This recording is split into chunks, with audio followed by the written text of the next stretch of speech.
प्यारे प्यारे बच्चों, आज से बायोलॉजी में डॉक्टर शिवेंद्र द्विवेदी इस चैनल पर पढ़ाएंगे और इस पर अजय सर केमिस्ट्री, रजत सर मैथ। ठीक है, हम आज बायोलॉजी में फंडामेंटल इन बायोलॉजी स्टार्ट करते हैं। तो सबसे पहले जो बायोलॉजी में है कुछ टर्मोलॉजी है, उस टर्मोलॉजी को जान जाते हैं कि हमारे बॉडी में कौन सा पार्ट कहाँ पर प्रेजेंट है, किसकी क्या उपयोगिता है। ठीक, तो सबसे बेसिक चीज़ होता है लाइफ। लाइफ क्या होता है? लाइफ का मतलब होता है the time period between birth to death. जन्म से मृत्यु के बीच के अवधि को हम लाइफ बोलते हैं। इसी को हम लाइफ स्पैन भी बोलते हैं।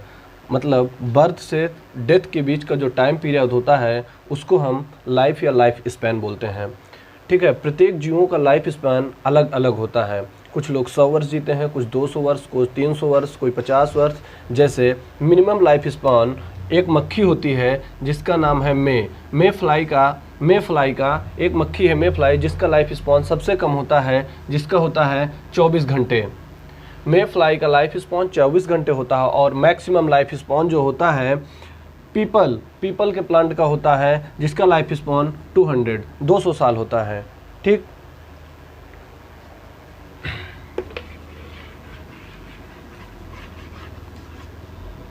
अपनी लाइफ जीने के लिए कुछ फैक्टर रिस्पॉन्सिबल होते हैं। अपनी लाइफ जीने के लिए कुछ फैक्टर रिस्पॉन्सिबल होते हैं।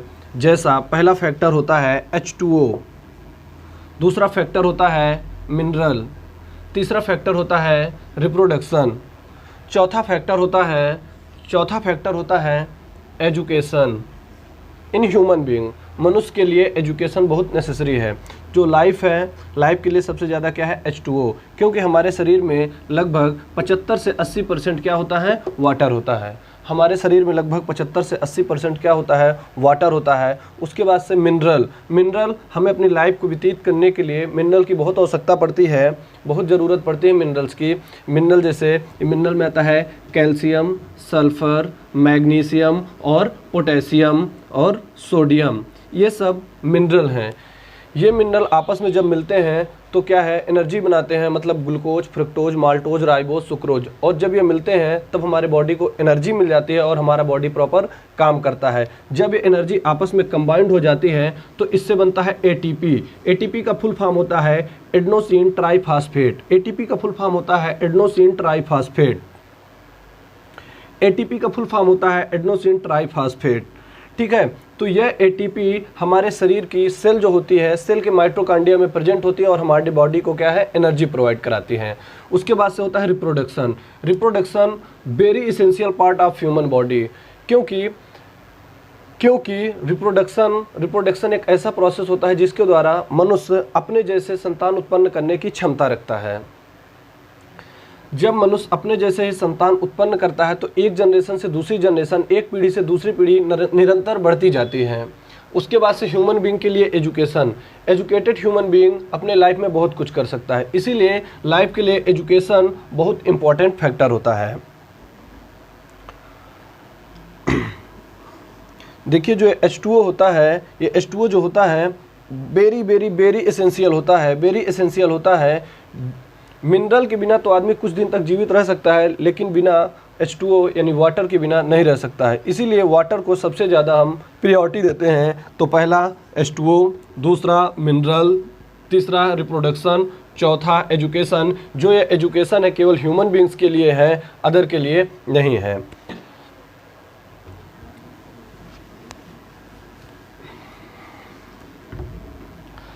अब कुछ बेसिक टर्मिनोलॉजी है। जैसे हमारे शरीर में 5 लीटर ब्लड होता है। जो ह्यूमन होता है उसमें 5 लीटर ब्लड होता है। उसमें 5 लीटर ब्लड होता है। मनुष्य के शरीर में 206 बोन होती हैं। 5 लीटर ब्लड होता है। जो मनुष्य होता है उसके जो नेल्स होते हैं 24 घंटे में 0.00171 इंच बढ़ते हैं। फिर से एक बार ध्यान दीजिएगा, जो मनुष्य के जो नेल्स होते हैं 24 घंटे में 0.00171 इंच बढ़ते हैं। जो हमारी बोन होती हैं कैल्शियम की बनी होती हैं। हमारे शरीर का सबसे हार्डेस्ट पार्ट जो होता है वो हमारे दांत का एक भाग होता है जिसको हम इनेमल बोलते हैं। इट मीन्स इनेमल जो है हमारे शरीर का सबसे हार्डेस्ट पार्ट होता है।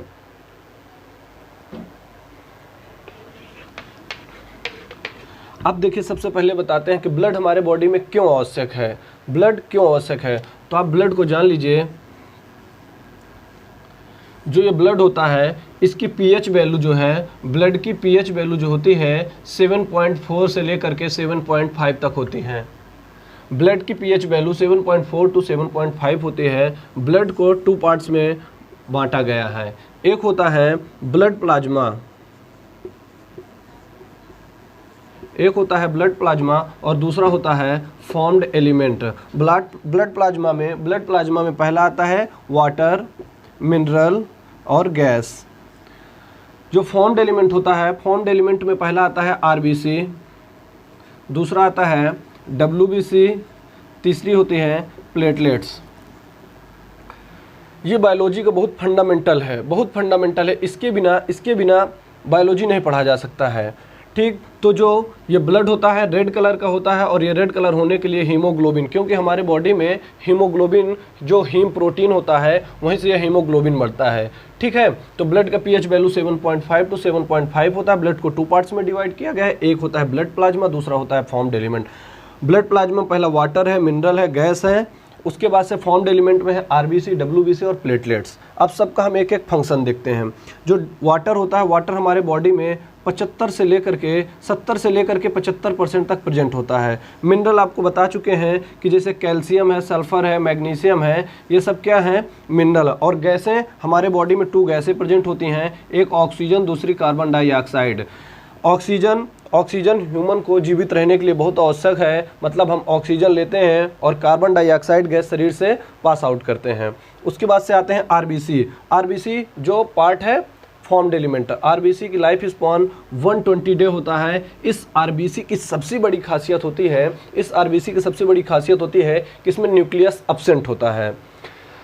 ये आरबीसी रेड कलर की होती है। उसके बाद से डब्ल्यूबीसी, व्हाइट ब्लड कार्पेसेल्स, जिसको हिंदी में बोलते हैं श्वेत रुधिर कणिकाएं। ये डब्ल्यूबीसी कैंसर के लिए उत्तरदायी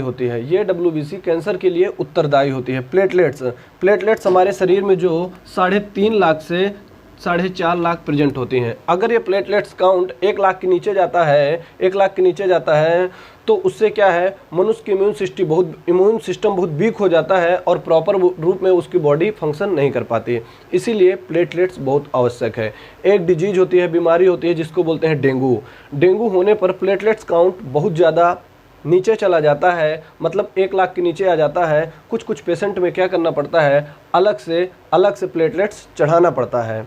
ये प्लेटलेट्स हमारे शरीर को, इम्यून सिस्टम को बहुत मजबूत करता है, जो ब्लड के फॉर्म्ड एलिमेंट का पार्ट होता है।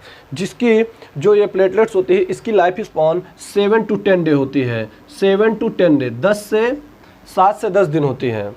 7 से 10 दिन होती है। तो यह बहुत बहुत बहुत ज़रूरी था। ठीक है, अब इसके आगे चलते हैं। हाँ, चलने से पहले देख लेते हैं ये 2 गैसें हैं। देखिए, जो ये ऑक्सीजन होता है, ये ऑक्सीजन और कार्बन डाइऑक्साइड, ये दोनों क्या होता है, ब्लड में प्रेजेंट होता है। लेकिन केवल ऑक्सीजन ही बॉडी में ट्रांसपोर्ट होता है या कार्बन डाइऑक्साइड शरीर से बाहर हो जाता है। फिर से ध्यान दीजिए, ये ऑक्सीजन ही हमारे बॉडी में यूटिलाइज होता है, ट्रांसपोर्ट होता है, एक प्लेस से दूसरे प्लेस पर जाता है, लेकिन कार्बन डाइऑक्साइड जो होता है ये शरीर से बाहर हो जाता है। ठीक, उसके बाद से आते हैं सेल मतलब कोशिका। जो जीवन की इकाई होती है वह सेल होती है। जो जीवन की इकाई होती है ये सेल होती है। इस सेल में कुछ सेल ऑर्गन होते हैं।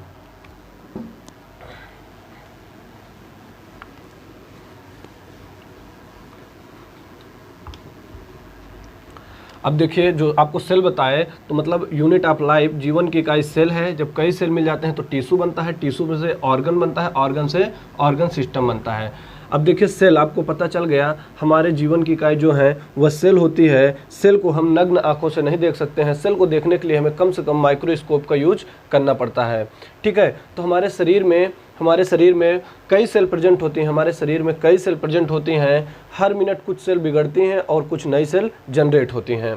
उसके बाद से आते हैं टिश्यू। टिश्यू का मतलब क्या होता है, जब ये सेल ग्रुप में हो जाती हैं तो group of cell known as tissue, मतलब कोशिकाओं के समूह को हम टिश्यू यानी ऊतक कहते हैं। उसके बाद से आते हैं ऑर्गन। ऑर्गन का मतलब क्या होता है, हमारे शरीर का जो इंटरनल पार्ट होता है उसको ऑर्गन बोलते हैं। जैसे लीवर, किडनी, हार्ट, लंग्स, ये सब क्या है, ऑर्गन है। और हमारे शरीर के जो बाहर का भाग होता है उसको हम ऑर्गन सिस्टम बोलते हैं। जैसे हाथ, पैर, नाक, कान, ये सब क्या है, ऑर्गन सिस्टम है। ये इनकी आपस में कनेक्टिविटी बनी है, मतलब ये सब आपस में जुड़े हुए होते हैं।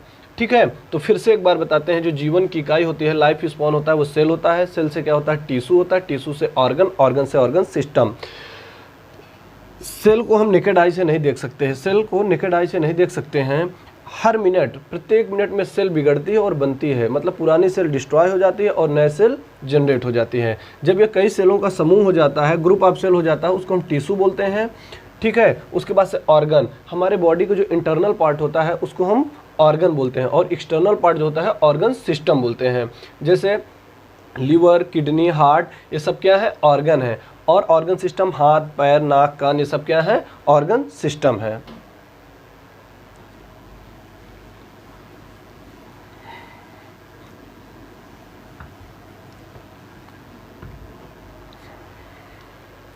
उसके बाद से देखिए सेल। जो ये सेल होती है बेटा, इस सेल के क्या होते हैं, 2 पार्ट्स होते हैं। सेल को 2 पार्ट्स में डिवाइड किया गया है। पहली जो सेल होती है वो होती है प्लांट सेल, दूसरी होती है एनिमल सेल।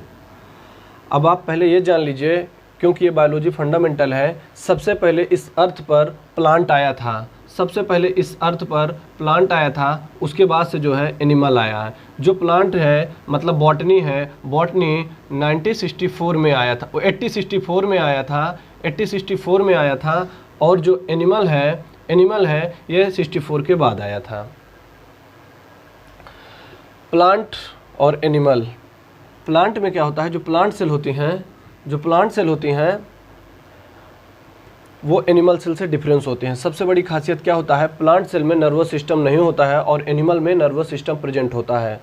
लेकिन फिर भी नर्वस सिस्टम एब्सेंट होने के कारण भी ये हमारी संवेदनाओं को समझते हैं। क्यों, आप पेड़ की एक पत्ती तोड़िए तो भी उसकी संवेदना समझ में आती है, और एनिमल में तो नर्वस सिस्टम है तो सारी संवेदनाओं को समझता ही है।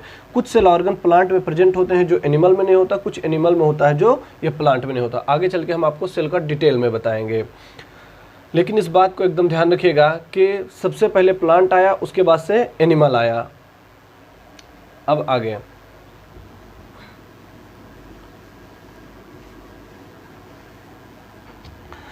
सबके दिमाग में क्वेश्चन ये रहता है कि ये जो जीवन है कैसे कैसे इसका प्रोग्रेस हुआ, कैसे इसका विकास हुआ, कैसे आदमी आगे प्रोग्रेस हुए। तो सबसे पहले क्या होता है, सबसे पहले जो ये सेल बनी थी तो यूनिसेलुलर, एक कोश की, फिर इस एक कोशिका का विभाजन हुआ तो 2 कोश की, मतलब यूनिसेलुलर फिर मल्टीसेलुलर। ठीक है, एक कोशिका से 2 कोशिका, फिर इन दोनों कोशिकाओं का विकास हुआ, फिर इनसे 2 कोशिका। मतलब जब सेल का डिवीजन होता है तो एक सेल से एक सेल नहीं बनती है, एक सेल से हमेशा 2 सेल बनती है। अब जब आपको हम सेल बताएंगे तब वहां पर डिटेल में बताएंगे किससे क्या बनता है।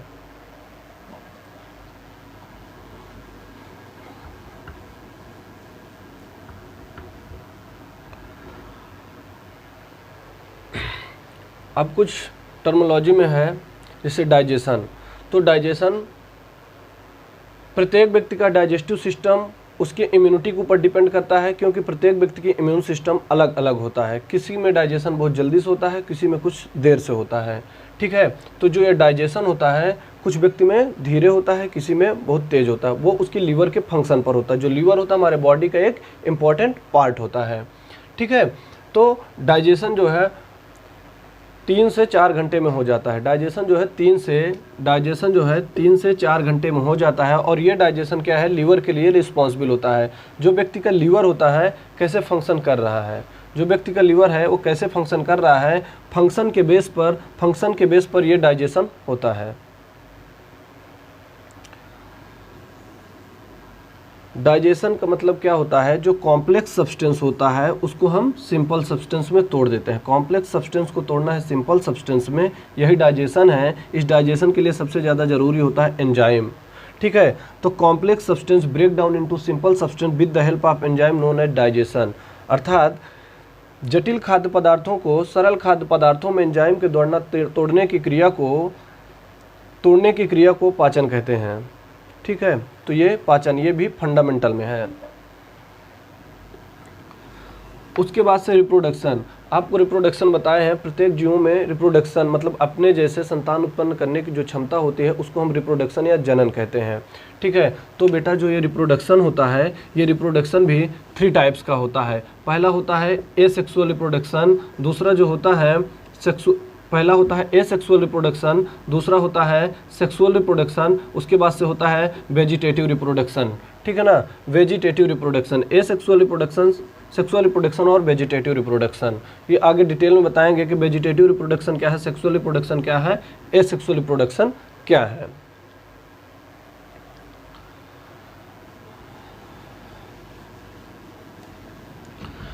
अब कुछ चीज जान लीजिए, हेप्लॉइड और डिप्लॉइड क्या होता है। हेप्लॉइड जहाँ पर होगा उसको N से डिनोट करते हैं और डिप्लॉइड होगा 2N से डिनोट करते हैं। जैसे मनुष्य का जो क्रोमोसोम नंबर होता है उसको 46 होता है। मनुष्य का क्रोमोसोम नंबर 46 होता है, यानी 46 होता है, 2N होता है। इसका हाफ जो होता है 23 होता है। 23 हेप्लॉइड है, 46 डिप्लॉइड है। फिर से जो N है इसका मतलब हेप्लॉइड होता है, 2N है इसका मतलब डिप्लॉइड होता है। N का मतलब हेप्लॉइड, 2N का मतलब डिप्लॉइड। अर्थात मनुष्य का क्रोमोसोम नंबर 46 है तो ये डिप्लॉइड है और 23 क्या है, हेप्लॉइड है। ये दोनों बहुत बेसिक चीज़ हैं, ये क्लियर होना चाहिए।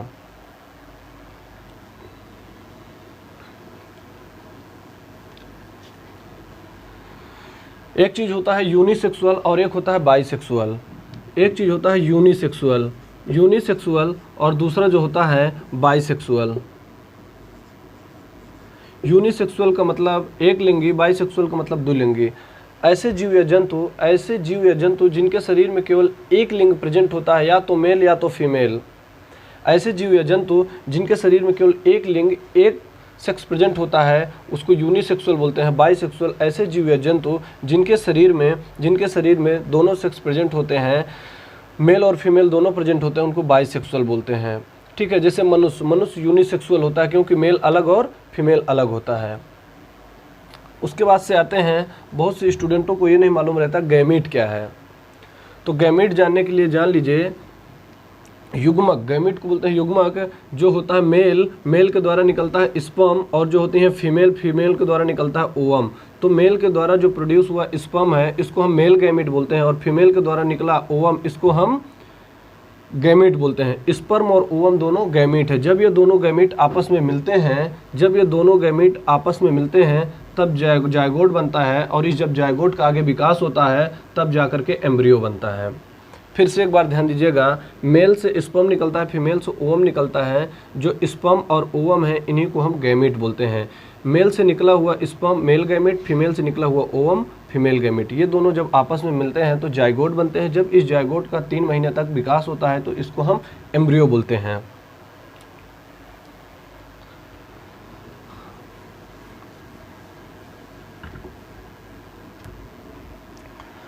एक क्वेश्चन सबके दिमाग में ये आता है कि जब छोटा सा बेबी का जन्म होता है, जब एक छोटे बेबी का जन्म होता है तो क्यों सोता है। उसके पीछे कंसेप्ट क्या होता है। वो अधिक इसलिए सोता है क्योंकि जो उसके बॉडी की जो सेल होती है कंटिन्यू इसका ग्रोथ होता है। जितना वो बेबी सोएगा उतनी तेज़ी से उसका बॉडी का ग्रोथ होगा। जितना वो बेबी सोएगा उतना उसके बॉडी का ग्रोथ होगा। अर्थात ग्रोथ के लिए सोना जरूरी है। जितना ज़्यादा सोएगा उतनी तेज़ी से उसकी सेल डिवाइड करेंगे, जितनी तेज़ी से सेल ये डिवाइड करेंगे उतनी तेज़ी से उसके बॉडी का ग्रोथ होगा। ये बात समझ में आया। ये था आपके बायोलॉजी का फंडामेंटल। उसके बाद से हम आपको नेक्स्ट चैप्टर जो है 12th एनसीईआरटी का नेक्स्ट चैप्टर है रिप्रोडक्शन इन ऑर्गेनिज्म, जो हम आगे बताएंगे। लेकिन उसके पहले आपको हम नीट का कुछ बता दें। नीट क्वालिफाइड कर जाते हैं, डॉक्टर बन जाते हैं। बहुत सी स्टूडेंट को मालूम नहीं होता कि अगर नीट नहीं निकला तो क्या करना है। आप बायोलॉजी लिए हैं तो कोई भी घबराने की ज़रूरत नहीं है, बहुत से इसमें ब्रांचेज हैं जिसमें आप कुछ अच्छा अपना करियर बना सकते हैं। तो इस नीट के लिए सबसे पहले जो ज़रूरत होती है वो सब्जेक्ट होता है फिजिक्स, केमिस्ट्री और बायो, जिसमें बायो के 90 क्वेश्चन आते हैं और केमिस्ट्री के 45 क्वेश्चन आते हैं और फिजिक्स के भी 45 क्वेश्चन आते हैं। टोटल 180 क्वेश्चन होते हैं, पर क्वेश्चन 4 मार्क्स। इसका मतलब टोटल जो होता है 180 क्वेश्चन होते हैं इंटू 4, एक क्वेश्चन 4 नंबर का, इसका मतलब 720। ठीक है, उसके बाद से हम नीट क्वालिफाइड कर लेंगे तो सबसे पहले आपको जो डिग्री मिलेगी जिसमें आपका एडमिशन होगा वो है MBBS। उसके बाद से होता है BMS, उसके बाद से होता है BHMS, उसके बाद से होता है BUMS, उसके बाद से होता है डेंटल वाला BDS। सबसे पहले प्रायोरिटी देते हैं MBBS। ये सब जितने हैं ये सब पूरी बैचलर डिग्री हैं जो 5.5 साल का होता है।